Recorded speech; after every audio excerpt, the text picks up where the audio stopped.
Breaking news చూస్తున్నాం. BRS ఎమ్మెల్యేపై కబ్జా ఆరోపణలు కలకలం రేపుతున్నాయి. బేగంపేట ప్రకాష్ నగర్ కుందాన్ పార్క్ కు చెందిన 5 ఎకరాలపై చిలుకు భూమి రియల్ ఎస్టేట్ సంస్థకు కట్టిపెట్టినట్లు బస్తీవాసులు ఆరోపిస్తున్నారు.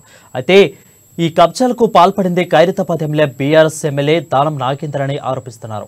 అధికారంలో ఉన్న తాను ఏదైనా చేయగలుగుతానని గత దశాబ్దం నుంచి స్థానికులకు భయప్రాంతాలకు గురిచేస్తూ బస్తీవాసుల నివాసాలను కబ్జా చేస్తున్నారంటూ బాధితులు ప్రజాభవన్ వద్ద నిరసనలకు దిగారు. బస్తీవాసుల ఇళ్లను కొన్నింటిని బలవంతంగా ఖాళీ చేసినట్లు కూడా బాధితులు చెప్తున్నారు. ఇక బీఆర్ఎస్ కబ్జా కూరుల వెనుక సుధీర్ గౌడ్ అనే ఈ వ్యక్తి ఎమ్మెల్యే పేరు బయటికి రాకుండా ఈ తతంగం నడిపిస్తున్నట్లు బస్తీవాసులు ప్రజాపాలనలో ఫిర్యాదు చేసేందుకు వచ్చారు. భారీ ఎత్తున భూ కబ్జా కూరుల నుంచి తమ భూములను విడిపించాలని బస్తీవాసులు న్యాయం చేయాలని కోరుతున్నారు.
బ్రేకింగ్ న్యూస్ చూస్తున్నాం. బీఆర్ఎస్ ఎమ్మెల్యేపై కబ్జా ఆరోపణలు కలకలం రేపుతున్నాయి. బేగంపేట ప్రకాష్ నగర్ కుందాన్ పార్క్ కు చెందిన 5 ఎకరాల చిలుకు భూమి రియల్ ఎస్టేట్ సంస్థకు కట్టబెట్టినట్లు బస్తీవాసులు ఆరోపిస్తున్నారు. అయితే ఈ కబ్జాలకు పాల్పడింది ఖైరతాబాద్ బీఆర్ఎస్ ఎమ్మెల్యే దానం నాగేందర్ అని ఆరోపిస్తున్నారు. అధికారంలో ఉన్న తాను ఏదైనా చేయగలుగుతానని గత దశాబ్దం నుంచి స్థానికులను భయప్రాంతాలకు గురిచేస్తూ బస్తీవాసుల నివాసాలను కూడా కబ్జాలు చేస్తున్నారంటూ బాధితులు ప్రజాభవన్ వద్ద నిరసనకు దిగారు. బస్తీవాసుల ఇళ్లను కొన్నింటిని బలవంతంగా ఖాళీ చేయించినట్లు కూడా బాధితులు చెప్తున్నారు. ఇక బీఆర్ఎస్ కబ్జా కూరుల వెనుక సుధీర్ గౌడ్ అనే వ్యక్తి ఎమ్మెల్యే పేరు బయటికి రాకుండా ఈ తతంగం మొత్తం నడిపిస్తున్నట్లు బస్తీవాసులు ప్రజాపాలనలో ఫిర్యాదు చేసేందుకు వచ్చారు. భారీ ఎత్తున భూముల కబ్జా కూరుల నుంచి తమ భూములను విడిపించాలని బస్తీవాసులు న్యాయం చేయాలని కోరుతున్నారు. మరింత సమాచారం మా ప్రతినిధి హరీష్ లో అయితే హరించారు. హరీష్, చెప్పండి, ఒక్కొక్కటిగా బీఆర్ఎస్ నేతల యొక్క కబ్జాలు ఇవన్నీ కూడా వెలుగు చూస్తున్నాయి. ఇప్పుడు కొత్తగా దానం నాగేందర్ అయితే బయటకు వచ్చింది. సో దీని మీద అప్డేట్స్ ఏంటి?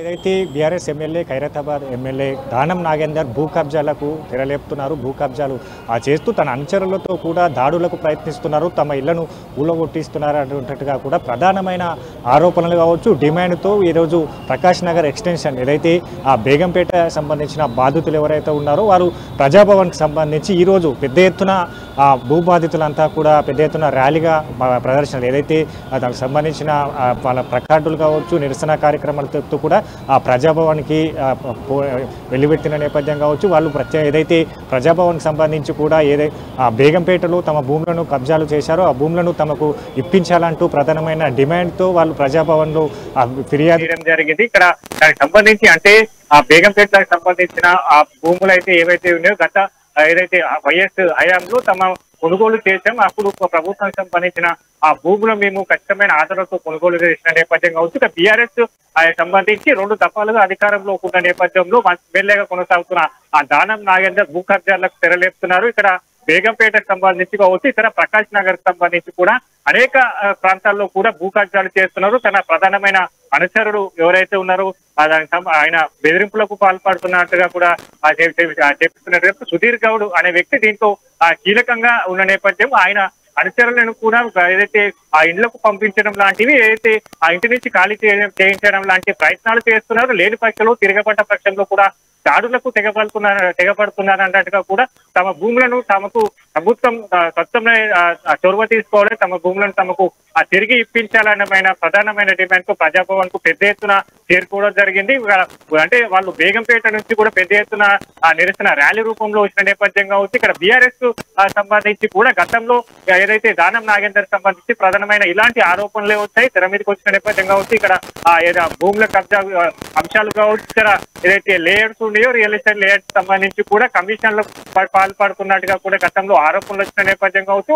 ఇప్పుడు ఏదైతే కాంగ్రెస్ ప్రభుత్వం హయాం వచ్చింది కావచ్చు, తమకు ఖచ్చితంగా న్యాయం చేకూరుస్తుంది అనే దానిపైన ప్రధానమైన డిమాండ్ తో ఈ రోజు ప్రజాభవన్ కి రావడం జరిగింది. దీన్ని సీరియస్ గా తీసుకున్న మంత్రివర్గం కూడా దీనిపైన కూడా ప్రత్యేకంగా చొరవ చూపే అవకాశం కనిపిస్తుంది. దీంట్లో పూర్తి ఆధారంతో పోలీసులతో దర్యాప్తు చేసే అవకాశం అయితే కనిపిస్తుంది. దీంట్లో ఎలాంటి ప్రజలకు సంబంధించి ఆ కబ్జాలకు సంబంధించిన ఏదైతే పాల్పడరో దానిపైన సత్వరంగా చర్యలు తీసుకునే అవకాశం అయితే కనిపిస్తుంది.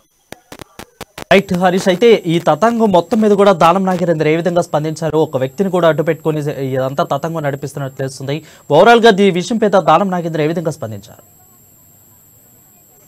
ఖచ్చితంగా అంటే భూములకు సంబంధించి కూడా బీఆర్ఎస్ ప్రభుత్వంలో గతంలో చూసాం.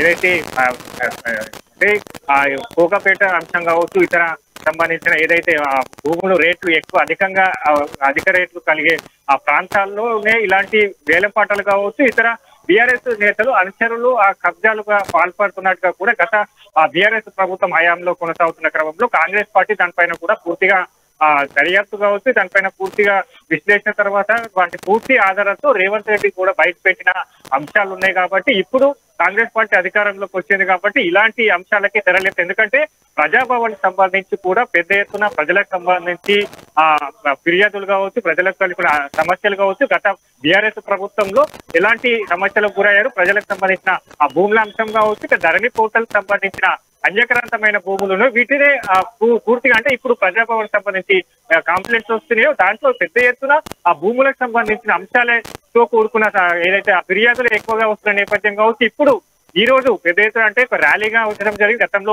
ఈ బాధితులంతా కూడా గత 2 దఫాలుగా కూడా తమ భూములను కూడా కాపాడుకోలేకపోతున్నాం, కొంతమందికి కూడా అక్కడి నుంచి వెళ్ళిపోయే పరిస్థితి ఉన్నట్టుగా కూడా వాళ్ళకు ఫిర్యాదులో పేర్కొనడం జరిగింది. కాబట్టి ఇప్పుడు ఇలాంటి అంశాలు కావచ్చు, ఇతర రాష్ట్ర వ్యాప్తంగా ఉన్న ఇంకా ఇలాంటి సంబంధించిన చర్యలకు ఎవరెవరు పాల్పడుతున్నారు దానిపైన కూడా పూర్తిగా దీనిపైన ఫోకస్ చేసే అవకాశం ఉంది. కాబట్టి ఇక ఇలాంటి అంశాలకు సంబంధించి ఏ నియోజకవర్గాలకు సంబంధించిన బీఆర్ఎస్ ఎమ్మెల్యేలు గతంలో ఇలాంటి ఆ భూముల అన్యక్రాంతం కావచ్చు, ధరణి పోర్టల్ వల్ల నష్టపోయిన ఆ రైతులకు సంబంధించిన భూములు కావచ్చు, ఇక్కడ ధరణి పోర్టల్ నిషేధిత కాలం ద్వారా నష్టపోయిన ఆ భూములకు సంబంధించిన వివరాలు కావచ్చు, పూర్తిగా దీనిపైన ప్రభుత్వం దీనిపైన తత్వరమే చర్య తీసుకున్న అవకాశం కనిపిస్తుంది. కాబట్టి ఈ రోజు పెద్ద ఎత్తున బాధితులు ఫిర్యాదు చేశారు కాబట్టి తక్షణమే దీనిపైన ప్రభుత్వం ఏదైతే దీనిపైన యాక్షన్ తీసుకునే అవకాశం అయితే ఉంది.